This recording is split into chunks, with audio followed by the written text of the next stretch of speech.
Class میں 2 لڑکے شور مچا رہے تھے کہ ٹیچر آ گئے۔ سزا کے طور پر ٹیچر نے دونوں کو 200 بار اپنا نام لکھنے کو کہا۔ ایک لڑکا لکھنے لگا جبکہ دوسرا لڑکا رونے لگا۔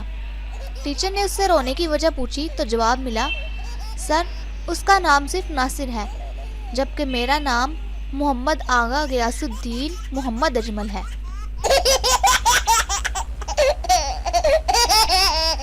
استاد بولے، مرچوں میں کون سا وٹامن ہوتا ہے؟ شاگرد بولا، جناب وٹامن سی۔ استاد بولا، ثابت کرو۔ شاگرد بولا، جناب مرچیں کھا کر سب سی کرتے ہیں، بس ثابت ہو گیا کہ مرچوں میں وٹامن سی ہے۔ باپ بیٹے سے، بتاؤ کن کن ملکوں میں زیادہ سونا پایا جاتا ہے؟ بیٹے نے کہا، جن ملکوں میں راتیں لمبی اور دن چھوٹے ہوتے ہیں۔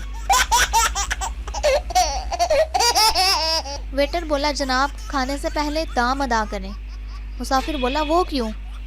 ویٹر بولا، اس لیے کہ کل ایک مسافر کھانا کھاتے ہی مر گیا اور مالک نے دام مجھ سے لیے ہیں۔ 2 دوست باتیں کر رہے تھے۔ ایک نے کہا، میرے ابا جان بڑے سخی ہیں۔ پہلا دوست بولا، وہ کیسے؟ دوسرے دوست نے کہا، میرے ابا جان پہلے آدمیوں کو کھانا کھلا کر بعد میں خود کھاتے ہیں۔ پہلا دوست بولا، وہ کیسے؟ وہ ہوٹل میں ویٹر ہیں۔ ایک شخص نے فقیر سے کہا، اگر میں تمہارے ہاتھ میں 100 روپے کا نوٹ دوں تو تم کیا کرو گے؟ فقیر بولا، میں فوراً دوسرا ہاتھ آگے کر دوں گا۔